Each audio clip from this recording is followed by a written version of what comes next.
Well, buying a home seems to be tougher than ever. The National Association of Realtors says the typical age of a first-time home buyer is now 40 years old, an all-time high. Wow. Yeah, the U.S. Department of Housing and Urban Development Secretary came to Omaha today. And First Alert 6's Zina Taher now explaining what he wants to cut regulations for home builders, at the same time expanding a program creating opportunity zones. Yeah, Brian, Aaron, I want to highlight that program for those opportunity zones first. This is a map of all of the potential zones that could qualify in Nebraska. So there are areas that qualify for tax exemptions to incentivize builders.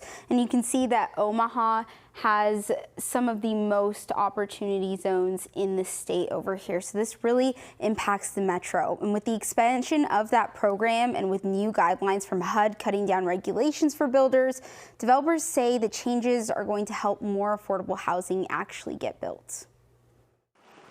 Attracting builders to invest in Omaha's affordable housing market can be tricky.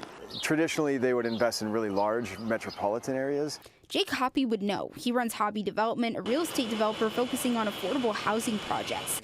He says the two programs touted by HUD Secretary, Omaha's mayor, and Nebraska's governor could help encourage affordable housing development in the metro into the future. Opportunity zones target that development in certain areas that have historically been disinvested in. In those zones, developers pay less taxes on the money they make through the builds they create.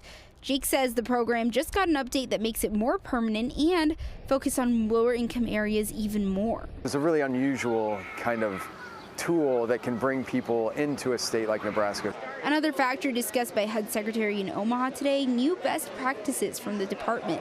These are recommendations on how to reduce regulations on builds to cut costs and time spent. It's really modernizing the programs to adapt to sort of how affordable housing projects are being developed and built and operated today, and removing, yes, some of the challenges.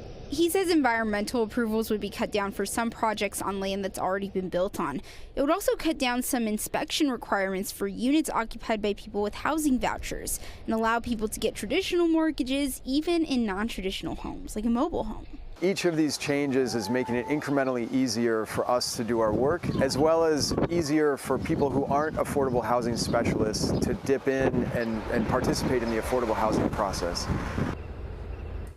So the mayor is hoping to get 9 new opportunity zones approved in Omaha by the state this summer, and those would go into effect next calendar year. As for those recommendations from HUD, they are suggestions from the department, so they're not being enforced. However, the governor says the state is looking at ways to cut down regulations, and the city has a task force specifically focusing on that same thing.